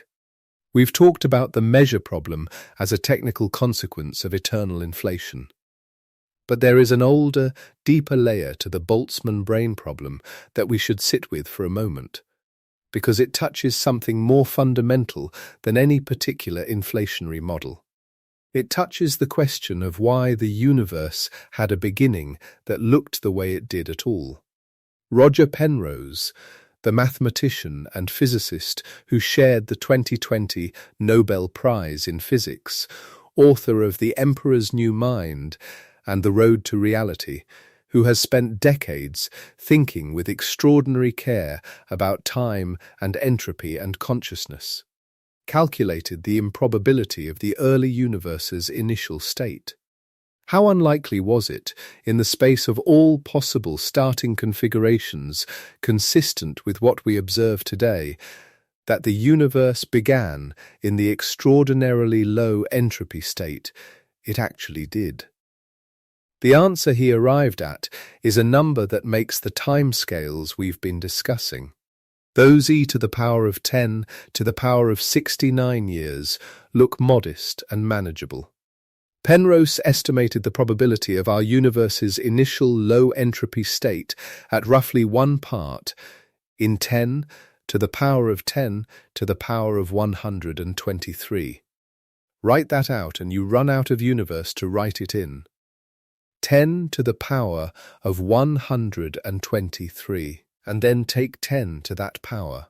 And that's the denominator of a fraction equal to one universe like ours, over the space of all the things the early universe could have been. It is, in any ordinary sense of the word, not a number. It is a symbol of incomprehensibility wearing the costume of arithmetic. And the reason Penrose did this calculation, and the reason it matters for our story, is this: one way to try to explain why the early universe was so low in entropy is to say it was a fluctuation, a random thermal fluctuation from a prior high-entropy background. This was, in its roughest outline, what Boltzmann himself was groping toward in the 1890s, the idea that the apparent low entropy of our local world might be an island in a vast high-entropy sea, a fluctuation that happened by chance to produce enough order to sustain observers.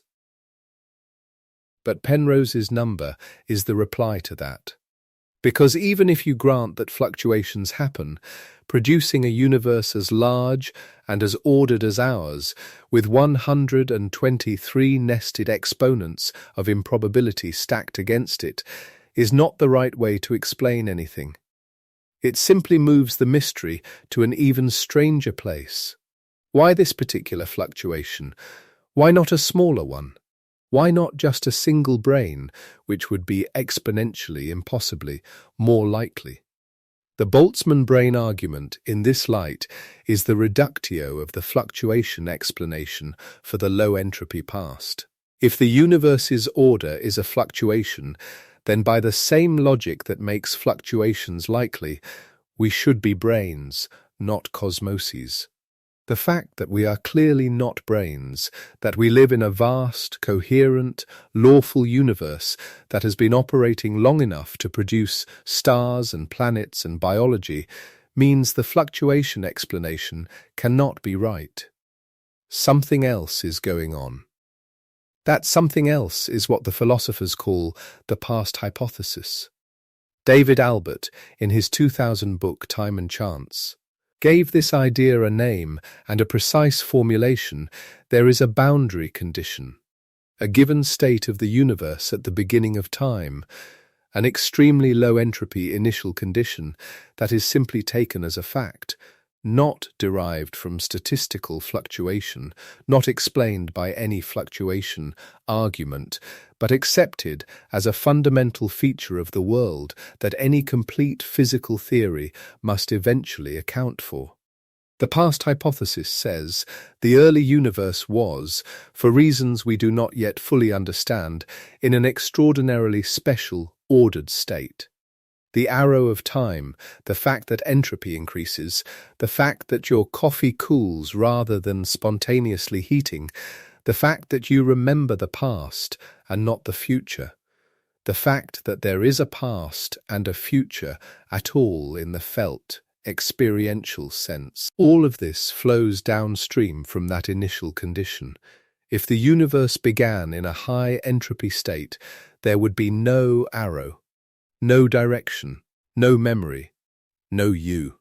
And the Boltzmann brain reductio, by showing that the fluctuation explanation of the low entropy past leads to absurdity, is one of the arguments that pushes physicists toward taking the past hypothesis seriously as a genuine, unexplained puzzle. Not something to be wished away or explained by statistics, a real feature of the world, waiting for a real theory. This is a live research frontier. it is not solved. The past hypothesis currently sits in cosmology the way dark matter sat in astrophysics before the first serious theoretical proposals, acknowledged, constrained by observation, unexplained. Understanding why the universe started in such a special state is one of the genuine open problems in fundamental physics. The Boltzmann brain is, in part, the argument that the problem is real and cannot be dissolved by clever statistics. All of which brings us to something that might, at this point in the night, feel reassuring. Because there is one more piece of the story I want to share before we get to the resolutions, a piece of evidence that we are not alone in finding this strange and important. That it wasn't just a few eccentric theorists trading odd ideas in seminar rooms. On January 15, 2008, the New York Times published a piece by the science journalist Dennis Overby.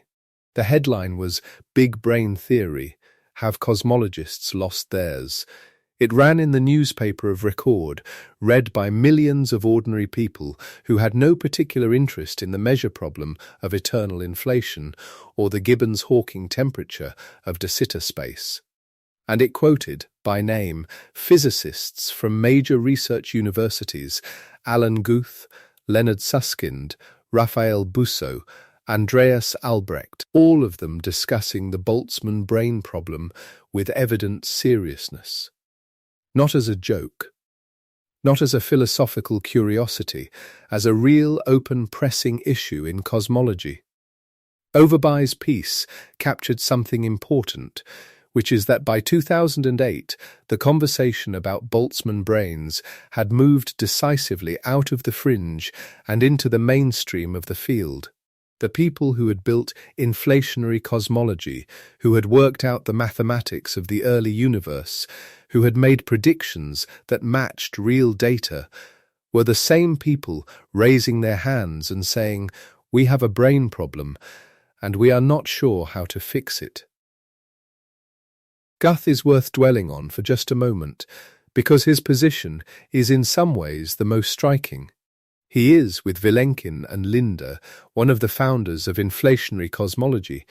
He spent his career building the theory, and yet in work following the Dyson-Kleben-Susskind paper of 2002 and the Albrecht-Sorbo paper of 2004, he turned the Boltzmann brain criterion into part of his own methodology.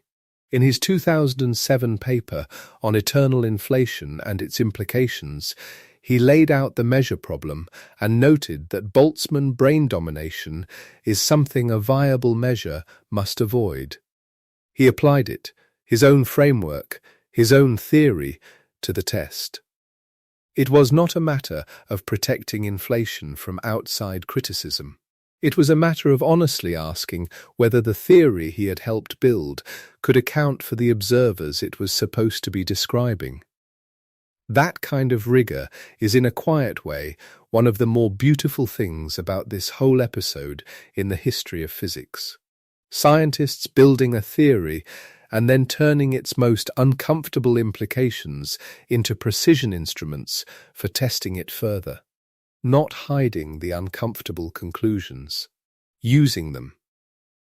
Suskind's framing, quoted in various discussions of this period, is similarly unsparing. A theory in which we are Boltzmann brains is not a theory to be believed, because the moment you believe it, you have no grounds for believing anything, including the theory.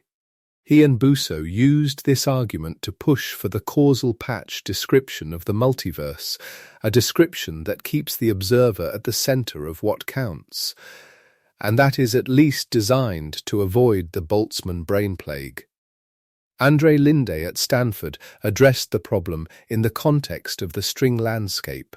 The vast space of possible vacuum states that string theory seems to imply a space containing perhaps 10 to the power of 500 different possible physics, each giving rise to a different kind of universe with different constants and different properties. In this landscape, the question of which vacua are populated and by what fraction of observers becomes pressing. Linda's 2006 paper, Sinks in the Landscape, Boltzmann Brains, and the Cosmological Constant Problem made the Boltzmann brain criterion part of the landscape analysis explicitly. Regions of the landscape that produce Boltzmann brain domination are disfavored, possibly ruled out, by exactly the reductio argument Carroll later formalized. So you have here, across the decade from roughly 2002 to 2012, a community of physicists working at the frontier of theoretical cosmology, people at MIT and Stanford and Berkeley and Tufts and Alberta, all taking seriously in published papers in Physical Review D and the Journal of High Energy Physics. A criterion that amounts to, if your theory predicts we're mostly brains, your theory is probably wrong. It is, in its way, a remarkable moment in science. The Boltzmann brain, a concept that sounds, taken out of context, like something from a horror film or a late-night philosophy seminar, had become a legitimate, technical, published in journals constraint on the structure of space-time. And underlying all of it, giving the whole problem its strange gravity, is the connection back to the past hypothesis and the arrow of time. The reason time flows forward, the reason entropy increases, the reason you remember yesterday and not tomorrow. These are not separate puzzles from the Boltzmann brain. They are the same puzzle seen from different angles. The Boltzmann brain is what you get when you try to explain the arrow of time statistically and follow the logic all the way down without blinking. The answer that falls out is, you're a brain. Your memories are noise. Time doesn't have a direction you can trust. The mainstream rejection of that answer, the refusal to accept it, is part of what drives the serious search for a genuine explanation of the low-entropy past. Something that doesn't require the universe to have been an arbitrary fluctuation. Something that accounts for why there is a beginning, a real one, rather than just a random moment of order in an otherwise featureless ocean of chaos. Carroll has written, at length and with real elegance, about how the Boltzmann brain reductio reshapes our understanding of the arrow of time problem. His book From Eternity to Here is in many ways a long meditation on exactly this, on why time has a direction, why the past is special, and why the statistical arguments that seem to explain it all keep collapsing into self-contradiction when pushed far enough. The Boltzmann brain is the clearest form of that collapse. It is what the statistics produce when you take them seriously. And From Eternity to Here is partly the argument that the collapse is a feature, not a bug, that it tells us the statistics are not the whole story, that something deeper is missing, and that finding it is among the most important open problems in all of fundamental physics. So let the room be quiet for a moment. Let the numbers drift. Let the names soften at the edges. What you've been listening to through all of this is not a story about whether your memories are real. You can sleep soundly about your memories. The mainstream answer to "Are you a Boltzmann brain?" is almost certainly not. And more importantly, any physical theory that says otherwise is disqualified by its own logic. What you've been listening to is a story about how a frightening implication of ordinary physics, of entropy and temperature, and the strange fact that our universe seems to be accelerating forever, became, in the hands of careful and rigorous thinkers, a precision instrument. A way of asking which versions of cosmology can hold up under the weight of their own conclusions. And we are not quite done, because there are physicists who think they may have found a way out. Not just a way of avoiding the conclusion by choosing a better counting method, but a way of arguing that the entire Boltzmann brain nightmare rests on a subtle mistake, a mistake about what quantum fluctuations actually are and what it means for something to happen in the deep, quiet mathematics of empty space.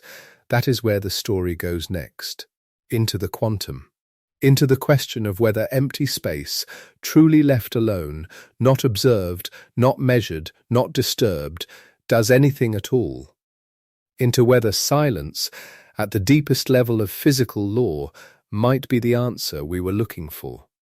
But that is for the next stretch of the night. And there is no hurry. The darkness outside is still and deep. If you've already started to drift, that's a perfectly fine place to drift. The questions will still be here.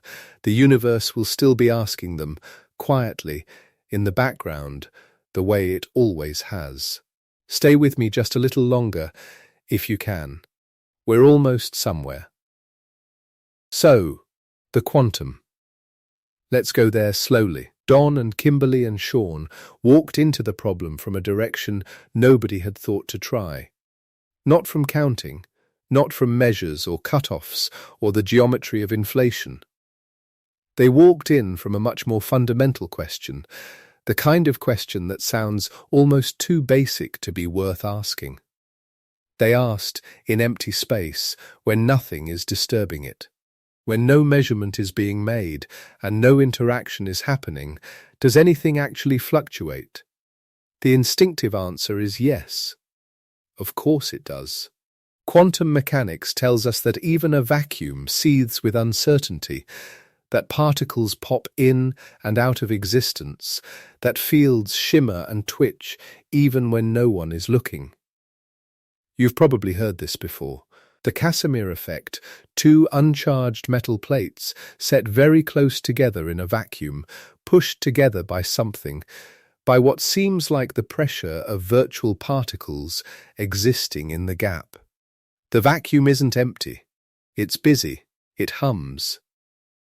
But Kimberly Boddy, Sean Carroll, and Jason Pollack looked at this very carefully.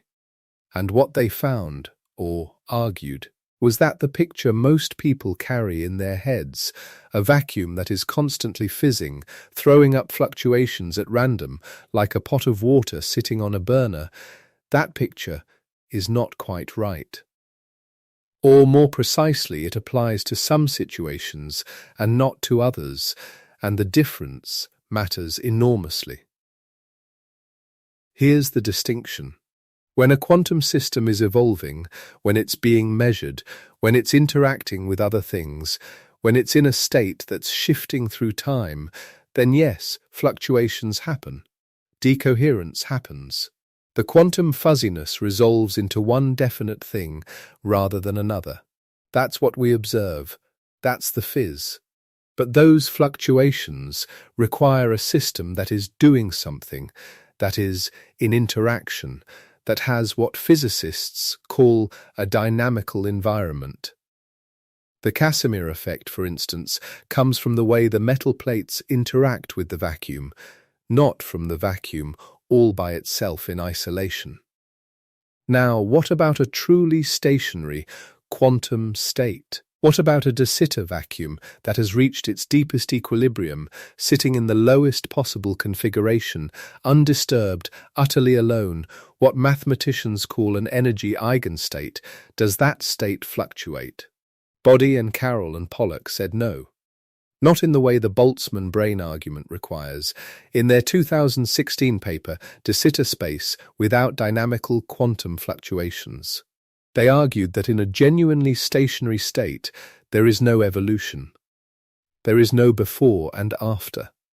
The system simply is in the most complete sense of that word.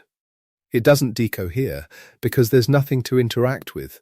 It doesn't produce brains because producing a brain requires something to happen, requires a sequence of events, a chain of cause and effect, a story with chapters. And a truly static vacuum has no chapters. It has only one eternal note, held forever, going nowhere. Think of it this way. Imagine a completely undisturbed pond. Not calm, genuinely undisturbed, at absolute mathematical rest, not a single molecule moving. Can ripples form on a pond like that? Not unless something touches it. Not unless the wind blows or a stone drops or a fish swims near the surface. A pond in perfect isolation at perfect rest produces nothing. It just is. The Boltzmann brain nightmare, they argued, comes from a subtle confusion. We imagine the quantum vacuum the way we imagine that rippling pond, always faintly moving, always on the verge of producing something. But that image is borrowed from systems that aren't truly isolated, from vacua that are being poked and measured and observed. The scary version of empty space, the one that builds brains over astronomical timescales, is a phantom, an artifact of applying a semi-classical picture where it doesn't belong. Now, they followed this paper with another one in 2015, published before the longer treatment, with a title that leaves very little to the imagination: Why Boltzmann Brains Don't Fluctuate into Existence from the De Sitter Vacuum. Carroll, Body, and Pollock. In that paper, they went further. They argued that for a Boltzmann brain to fluctuate into existence, you need actual decoherence. The quantum system has to interact with something and resolve into a definite classical state. But in a lone, sealed, eternal De Sitter vacuum, there is no such interaction. The apparent fluctuations we'd naively calculate are not physical events. They're mathematical features of a description. The map is not the territory. The equations contain the shadow of fluctuations, the way a photo of a fire contains no heat. This is subtle. It's not settled consensus, and I want to be careful about that. Body and Carroll and Pollack proposed this resolution, and it's a serious one, but the conversation among physicists continues. Other researchers question whether a De Sitter space can truly be treated as a pure energy eigenstate over infinite time, and whether realistic cosmologies ever achieve that kind of isolation. The debate is live. But the proposal is serious, and it points at something important. The Boltzmann brain problem may be, at least partly, a sign that we're misapplying our quantum tools rather than a sign that empty space is actually busy manufacturing hallucinations. And if that's right, if the vacuum truly doesn't fluctuate in the requisite way, then the whole architecture of the nightmare collapses. No fluctuations, no brains, no infinite parade of imposters outnumbering you. Settle in for a moment. Let that one breathe. There's another angle, a quieter one. It comes from a mathematician named Radford Neal, writing in 2006. And his point is almost philosophical, except that it cuts very precisely. The Boltzmann brain argument relies on what philosophers call the self-sampling assumption. The idea that you should reason as if you're a randomly selected observer from the set of all observers.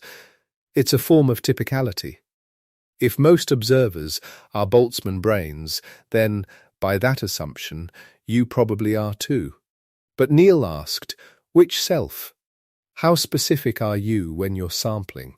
If you say I am an observer, and Boltzmann brains outnumber ordinary observers, then yes, you're probably a brain. But you're not just an observer, you're this observer. Right now. Lying in the dark, maybe, or half asleep, with this specific set of experiences, the particular texture of your memories, the exact feel of this night. The long, coherent thread of a life that stretches behind you with absurd consistency and complexity. You're not a generic observer, you're an extraordinarily specific one. Now, how many Boltzmann brains could match all of that? A brain that flickered into existence with exactly your memories, your specific sensory experience of this very moment, your entire coherent life story. That isn't just any brain. That's a very expensive brain. And Neal's argument, developed through what he called full non-indexical conditioning, was that when you condition on everything about your experience, not just I exist, but I am exactly this, the probability of being a Boltzmann brain drops dramatically. Because a brain that matches the full richness and coherence of your actual experience is rarer than a brain that just has some vague sense of being alive for a moment. And when you count those specific brains, they're vastly outnumbered by people who had that experience because they actually lived it. It's not a complete resolution. It depends on how you set up the probability calculation, and there's a lot of argument in the philosophy of probability about whether full conditioning is the right move. But it's a genuine challenge to the premise of the nightmare. A way of saying, the Boltzmann brain argument works only if you're willing to ignore almost everything about yourself. And that seems like a strange price to pay for a theory. And then there's the approach that Sean Carroll took with Jennifer Chen all the way back in 2004. Their paper, Spontaneous Inflation and the Origin of the Arrow of Time, asked a different question entirely. Not how do we avoid Boltzmann brains in our universe, but what kind of universe-generating process never reaches the static eternal state that makes brains possible in the first place. Their proposal was a kind of baby universe picture, a way of imagining that what we call our universe isn't the whole story, that the deep background is not an eternal de Sitter space at equilibrium, but a constantly churning cosmological process that spawns low-entropy pockets, little big bangs, histories of their own. Our universe might be one of those pockets. Not a fluctuation of equilibrium, but a child of something larger that never settles. In that picture, there is no eternal de Sitter phase sitting and warming forever. There is no equilibrium. There is no infinite future of empty space gradually sweating out brains. The process keeps going, keeps generating new low-entropy regions, and the arrow of time, the fact that the past is different from the future, the reason entropy seems to flow one way, emerges naturally from the structure of that process, rather than being an embarrassing accident we have to explain away. Now that's speculative. Carroll and Chen were explicit about that. It's a framework for thinking, not a finished theory. But it takes the Boltzmann brain problem seriously enough to let it reshape the entire cosmological picture. Not as a nuisance, but as a guide. Quick pause from the story, just for a moment. If these slow nights have been good company, if drifting off to ideas like these has become part of how your evenings close, a quiet like and subscribe means more than you might think. Small creators like me rely on it to keep going. And if you want to say goodnight, or just tell me where in the world you're listening from, the comments are always open. Every voice there is a real one. Now, back to the universe. There's one more resolution worth naming, maybe the simplest in a way, and the one that anchors everything else. We talked early on about the self-sampling assumption, the idea that you should treat yourself as a random draw from the set of all observers. This assumption does a lot of work in the Boltzmann brain argument. Without it, the counting doesn't translate into a claim about you. Without it, most observers are brains doesn't mean you are probably a brain. And a growing number of physicists and philosophers think the assumption needs to be handled much more carefully. Nick Bostrom's 2002 book, Anthropic Bias, laid out the foundational theory of self-locating probability, the mathematics of reasoning about where and when you are in the universe. Bostrom himself took the self-sampling assumption seriously, and he used it to derive some strange and uncomfortable results. The Boltzmann brain paradox is one of them. But even Bostrom acknowledged that the assumption has limits, that different versions of it lead to wildly different conclusions, and that choosing the right one is a live problem. The reference class, the set of observers you imagine yourself randomly selected from, can be defined narrowly or broadly, and the Boltzmann brain result depends crucially on defining it very broadly, so broadly that a brain flickering in the void and you in your bed tonight are counted as equivalent candidates. Tighten the definition, condition more carefully, and the paradox weakens or disappears. This isn't hand-waving. It's a genuine research program in the foundations of probability and cosmology, tangled up with deep questions about what it means to be an observer at all. And the fact that those questions remain open is part of what makes the Boltzmann brain problem still alive. Not as a settled conclusion, but as a pressure point where our theories strain. Now here is something worth pausing on. Because there's one piece of evidence against the Boltzmann brain scenario that we haven't talked about yet, and in some ways it's the most immediate. It's the one you carry with you every single second of every day, without thinking about it. Your observations keep working. Think about what that means. You make a prediction. Something as small as reaching for a glass of water and expecting your hand to arrive where your eyes say the glass is, and it succeeds. You do this thousands of times a day. Your memories link up with the present in ways that are consistent and useful. You remember being younger, and that remembered past explains the present you find yourself in. You understand sentences, follow stories, recognize faces, navigate rooms. Every one of these successes is a tiny piece of evidence that your observations are tracking something real. A Boltzmann brain wouldn't have this.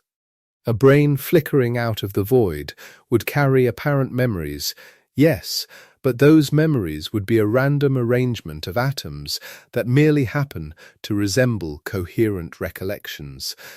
They wouldn't be caused by a real past. And so when that brain tried to act on its apparent memories, when it reached for an apparent glass of water, there's no reason the glass would be where the apparent memory suggests. There's no reason the world would cooperate.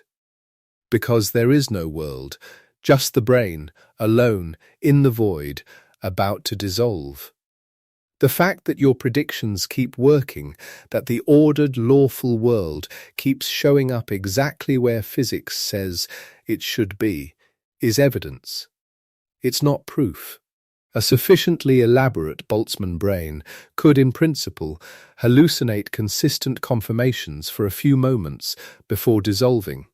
But the longer the consistency runs, the less likely that becomes. And your consistency has been running for as long as you can remember. Every successful prediction you make is a small bet against the Boltzmann brain hypothesis. You've placed billions of those bets. And you've won all of them. Sean Carroll put this more sharply. He noted that the Boltzmann brain scenario is not just statistically unlikely given our observations, it is, in a specific technical sense, cognitively unstable. A theory that tells you that you're probably a Boltzmann brain destroys the very observations you use to build and test the theory.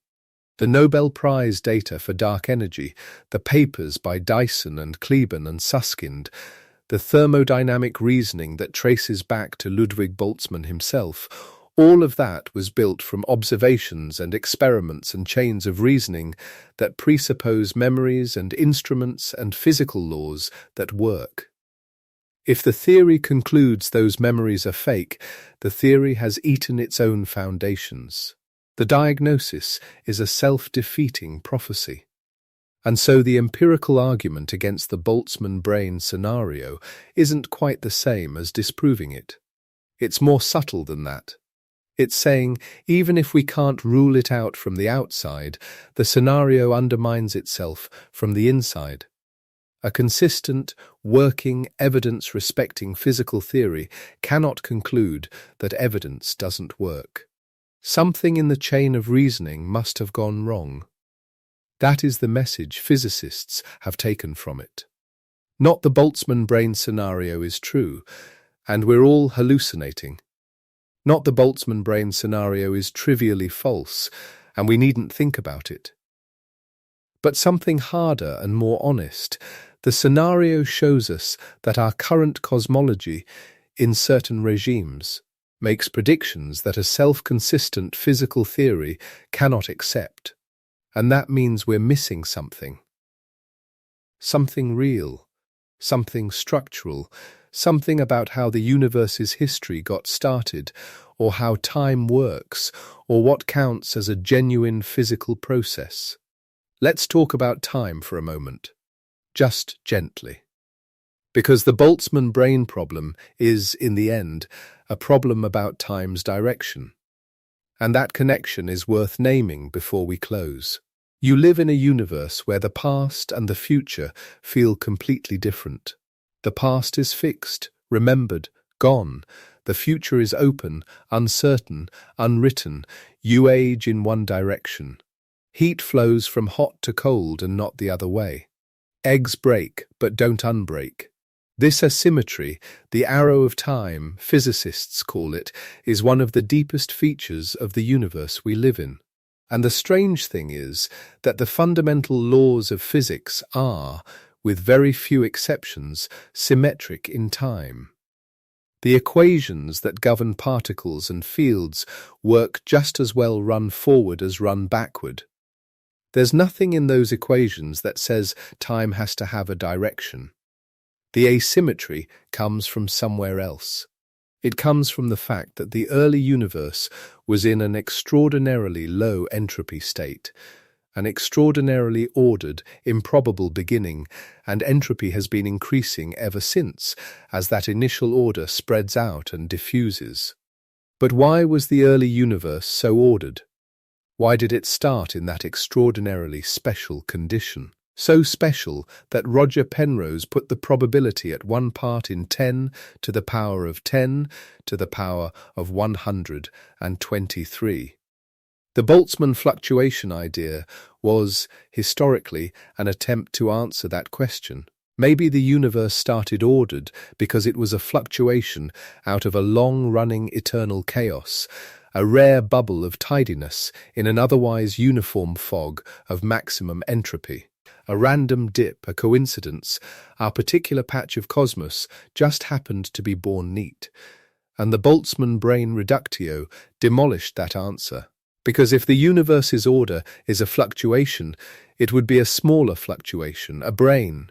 Just a brain, far more often than a whole cosmos. The fluctuation story, followed honestly to its conclusion, predicts you should be a brain. Which is absurd, which means the fluctuation story is wrong. And so the question stands. Unanswered, why was the early universe so ordered? That's not a small question.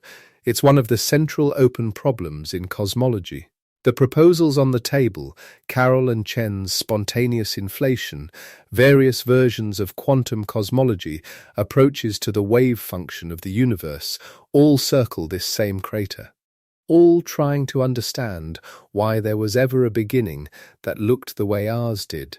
The Boltzmann brain, then, isn't just a scary thought experiment. It's a diagnostic tool pointing at a genuine gap in our understanding of time itself.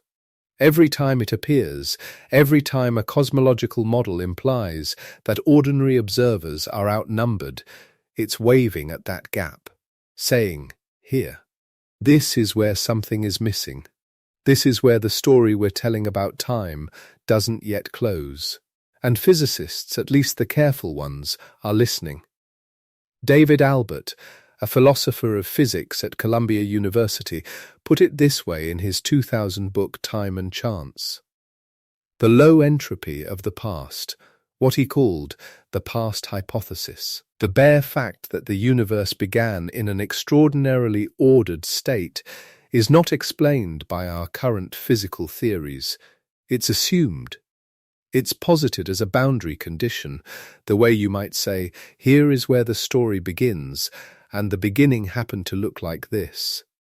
That posit, that assumption, is doing enormous amounts of work, and any cosmological theory that tries to explain it away by appeal to fluctuations runs straight into the Boltzmann brain. So the past hypothesis remains a placeholder, a promise to ourselves that someday there will be a deeper account of why the story started the way it did. We are in a long night of searching for that account.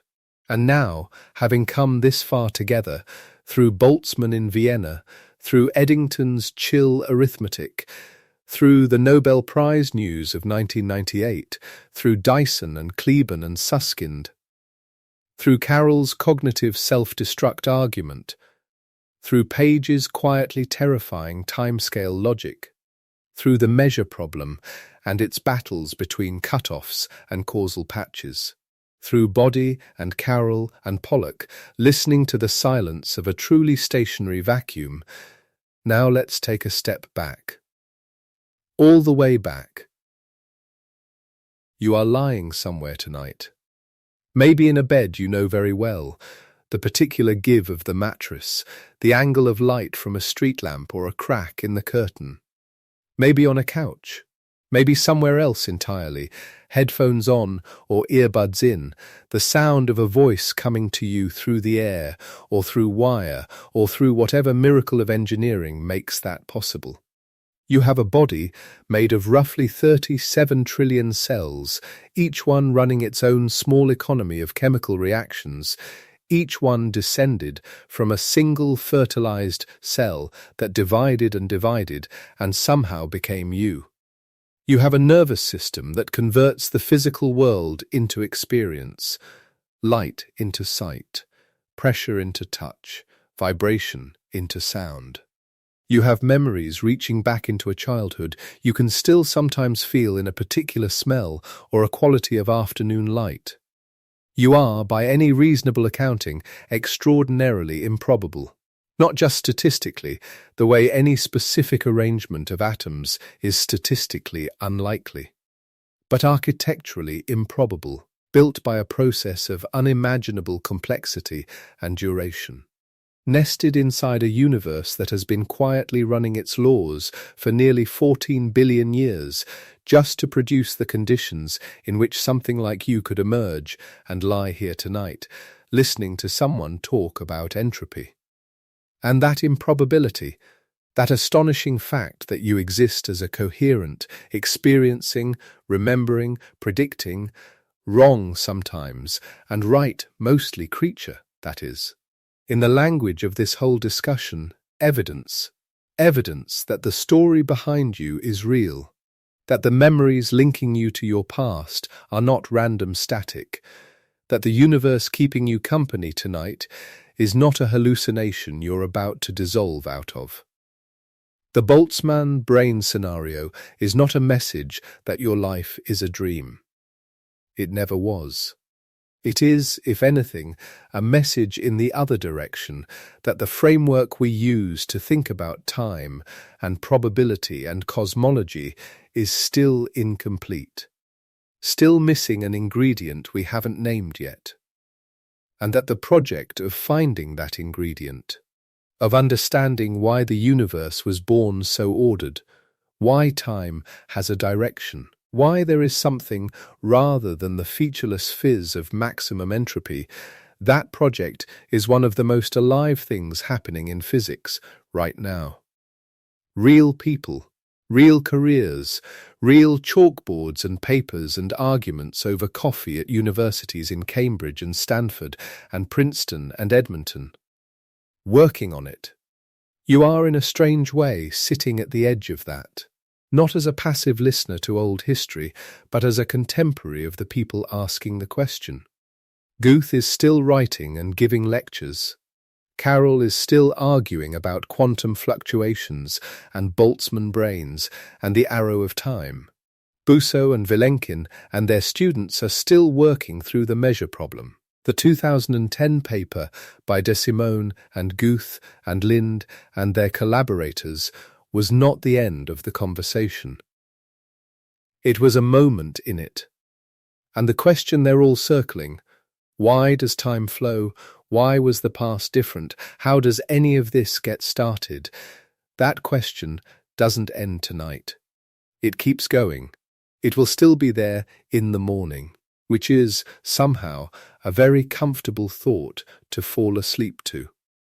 Because here is what the Boltzmann brain problem actually teaches, if you follow it all the way through and don't stop at the scary part. It teaches that our universe is not just any universe. It teaches that the particular way our cosmos began, with all that improbable order, with that extraordinarily special initial condition that Penrose calculated and Albert named, is not a detail. It's the whole game. It's why you exist. It's why your memories work. It's why the sun came up this morning and will come up again. The low entropy beginning is the reason the arrow of time points the way it does. The reason cause precedes effect. The reason you can remember the past but not the future. The reason the universe feels like it's going somewhere rather than sitting in a featureless fog. And the Boltzmann brain, for all its terror, is in the end just pointing at that beginning, asking, how did this start? Why this way? What kind of physics gives rise to a universe with a genuine ordered history rather than a population of hollow hallucinations? We don't have the full answer yet, but we know we need one.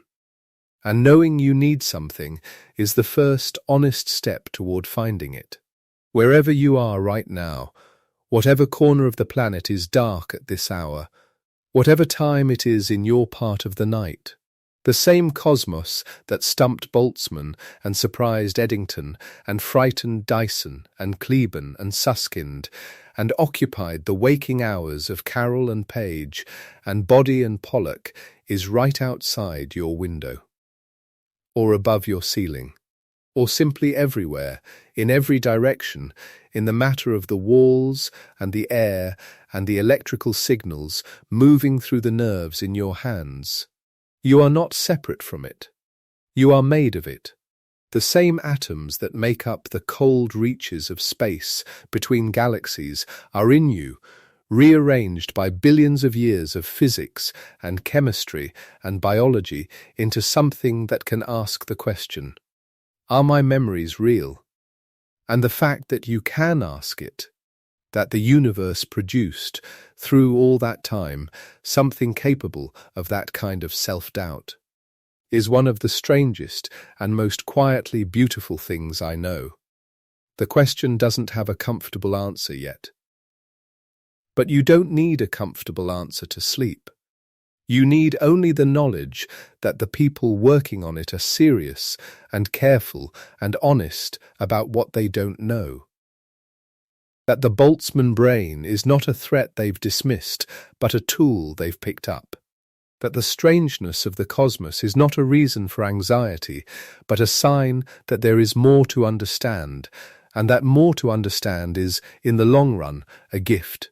If this slow wander through one of physics' most unsettling corners has been good company tonight, a gentle like or a subscribe really does help this small, quiet channel keep the porch light on. Grandpa's Late Nights is exactly what it sounds like. One voice, one lamp, one long, unhurried conversation at the end of the day. Small creators like me rely on your support to keep making these. And if you feel like leaving a word in the comments where you're listening from, what time it is where you are, whether your memories felt a little more real or a little more mysterious after all this, I'd love to know. But if you've already drifted, that's exactly right. That's what this was for. The cosmos will keep its questions through the night. You don't have to. Good night, kiddo. Grandpa'll leave the porch light on.